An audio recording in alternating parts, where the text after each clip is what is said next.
Magandang araw po sa inyong lahat. Bali ngayon po ay tutulungan ko kayo para marami po kayong mai-English na kung saan ay laging ginagamit tapos dalawang salita lamang po ang inyong tatandaan. Okay? Bibigyan ko lang kayo ng isang pattern. Pero yung pattern na yon ay marami pong mabubuong English sentences na gamit na gamit. Kaya sana po tapusin nyo dahil kahit pa po kayo baguhan pa lamang o unang araw nyo pa lamang po sa pag-aaral ng English ay marami na po agad kayong mai-English. Okay? So, umpisa na po agad natin. Bali, ito pong lesson na ito ay ipinagpapatuloy ko lang po. Kasi ipinakokolekta ko po itong mga lesson po natin ngayon na kailangan nyo pong matandaan para marami na po agad kayong may English. So tapos na po tayo dun sa mga videos na dalawang salita lamang po at makakapagtanong na kayo. Marami po yun. Kung kayo po ay sumusubaybay, tiyak alam nyo po yung sinasabi ko at dapat nyo nga po matandaan yun para marami po kayo may English. Ngayon naman po, dalawang salita, hindi po tayo magtatanong, pero ang gagawin naman po natin ay ipagagawa po natin dun sa ating kausap. Meron tayong ipagagawa gamit lamang po ang dalawang salita sa English. Okay? So, umpisa na po agad natin. Ito po ang aking halimbawa. Subukan mo ito. Subukan mo ito. Pag in English po natin yan, ang itatranslate nyo lang po ay itong subukan bilang try. Okay, tapos ang susunod nyo po dyan ay ito agad bilang it. So pagsamahin lang natin, try it. Yan po ang tamang English sa subukan mo ito. Okay, isa pa pong halimbawa, tanggapin mo iyon. Tanggapin mo iyon. Kapag in English po yan, accept it. Ganun lang kadali. Nakapag-English na po agad tayo ng tama. Okay, sumunod, tanggihan mo yan. Gamit na gamit po yan, di ba? Tanggihan mo yan. Pag in English po yan, reject it. Ganun lang po, dalawang salita lamang po sa English. Ngayon, ipaliwanag ko lang po, bakit yung mo ay hindi na kailangan pang i-translate sa English. Okay? Dito sa ating aralin.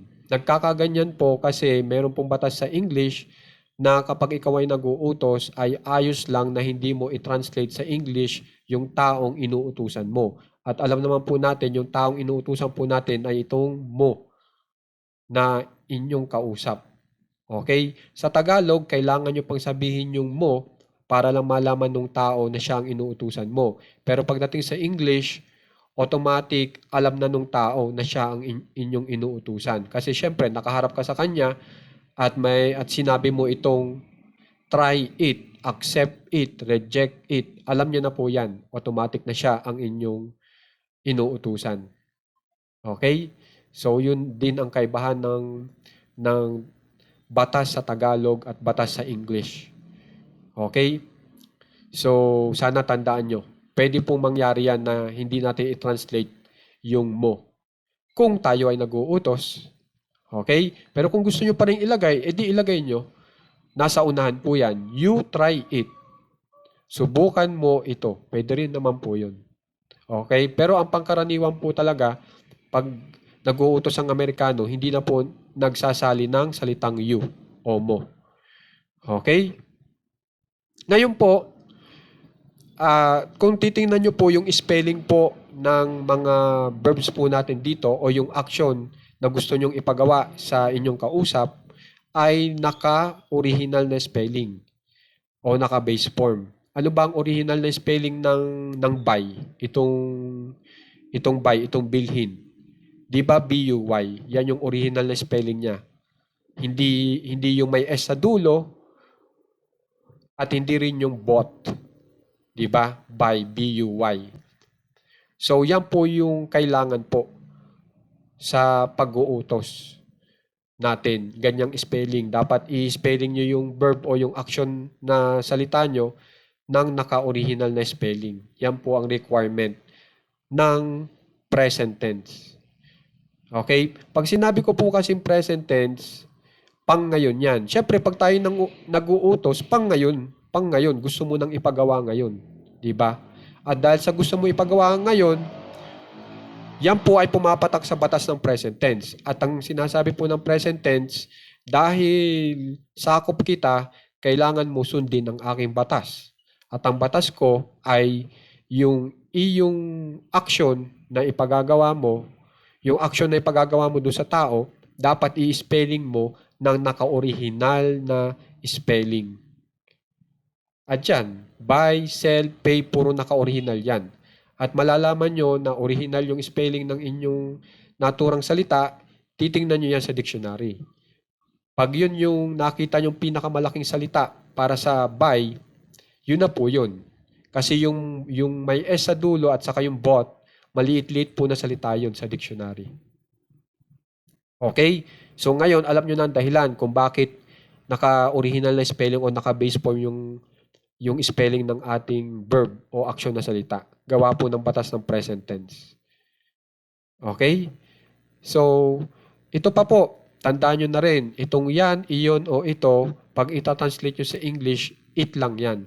Tapos pag ibig sabihin ng it, yung itinuturo nyo gamit yung yan, iyon o ito, isang bagay lang dapat. Okay? Ganun lang ang mga dapat tandaan nyo. At saka sana, tandaan nyo po itong mga verbs natin na ito kasi ito po ay gamit na gamit sa pag-uutos. Katulad niyan, linisin mo, hugasan mo, labhan mo, ibahagi mo, itago mo, isulat mo, alamin mo, pag-aralan mo, bayaran mo, ibenta mo, bilhin mo. So ngayon, alam nyo na kung paano i-English yan. Okay? May pagkakataon pa nga, ang Tagalog natin ay bilhin mo. Wala nang iyon, ito o yan. Pag yun ay i-translate nyo sa English, dapat meron pa ring salitang it. Tandaan nyo yan.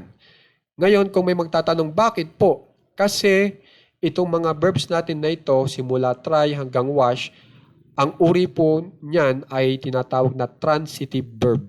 Ibig sabihin ng transitive verb ay salita na nangangailangan ng iba pang salita para makompleto yung ideya niya. Bilhin mo ang ano, iyon. Ibenta mo ang ano, ito. So, kailangan pa ng ibang salita para lang makompleto yung kung ano bang ibebenta, ano bang bibilhin. At ang kumumpleto ng ideya ay itong it na itinuturo po natin yung bagay gamit ang it. So, yan po ang dahilan. Okay? Kaya sa English, kailangan yung i-translate yung bilhin mo, ibenta mo, bayaran mo nang may it pa rin. Okay? Buy it, sell it, pay it, count it, weigh it, measure it, sign it, seal it, pause it, know it, at iba pa. So sana makikitandaan po ha. At kailangan nyo lang talaga na matandaan para gumaling po agad kayo. So maraming salamat nga pala po doon sa mga nagsasubscribe sa ating page para makapagbigay ng tulong. At doon po sa magbibigay ng star, maraming salamat din po talaga. Makikita nyo po ang star icon natin sa comment section. At kung gusto nyo po makatulong, gamit po ang pagbili sa Shopee. Available po ang Shopee affiliate link natin. Click nyo lang po itong banner natin o itatap at pupunta na po kayo sa Shopee. Kayo na pong bahala kung yung item na nasa page natin o item nyo ang bibilhin nyo. Pero makakapagbigay po yan ng komisyon na maaaring piso, 2 o 3. Okay, sa ating page. At walang dagdag na presyo sa inyong bibiling item. Sana po paramihin po natin ang ating mga members dito sa ating page kasi gusto ko po sanang umabot sa 1M kung kakayanin. Tingnan po natin kung kaya. So, like and share lang po para dumami po tayo. Maraming salamat po.